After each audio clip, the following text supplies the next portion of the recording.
Phone lift చేయదు.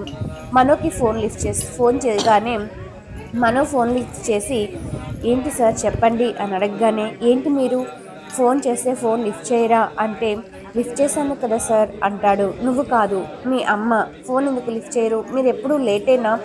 మీరు నన్ను వదిలేసి వెళ్ళిపోయారు, కానీ ఆ దేవుడు నా కోసం రిషి వసుధారను పంపించాడు అని అడగగానే అనుపమ వెంటనే ఫోన్ తీసుకొని, ఏంటి మహేంద్ర, రిషి వసుధారలో వచ్చేసారా అని అంటుంది.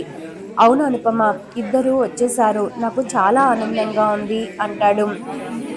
వసుధార ఓకే, మరి రిషి చనిపోయాడన్నారు కదా అని అడగగానే, లేదు అనుపమ, రిషి కూడా చనిపోలేదు, రిషి వసుధారని తీసుకుని వచ్చింది అని చెప్పి ఫోన్ పెట్టేస్తాడు.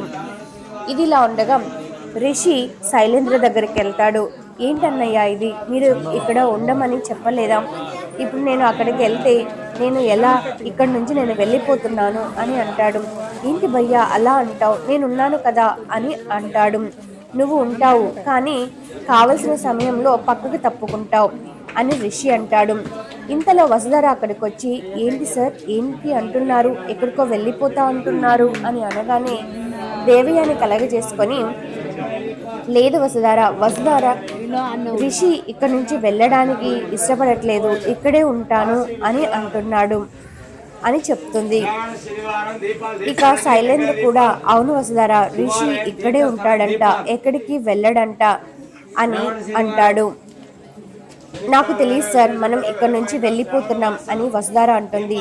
ఇక దేవ్యాని, సరే తర్వాత మాట్లాడదాంలే, టైం అయింది, మీరు వెళ్ళి పడుకోండి అని అంటుంది. దాంతో రిషి శైలేంద్ర వైపు చూస్తాడు. శైలేంద్ర మమ్మీ అని అంటుండగానే, నువ్వు ఉండరా, నువ్వు వెళ్ళు రిషి, వసుధార వెళ్ళండి, ఇక వెళ్ళి పడుకోండి అని అక్కడి నుంచి పంపించేస్తుంది.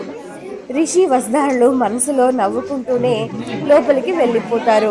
మరి శైలేంద్ర ఆడిన నాటకానికి రిషి ఎలా బదులు తీర్చుకోబోతున్నారు?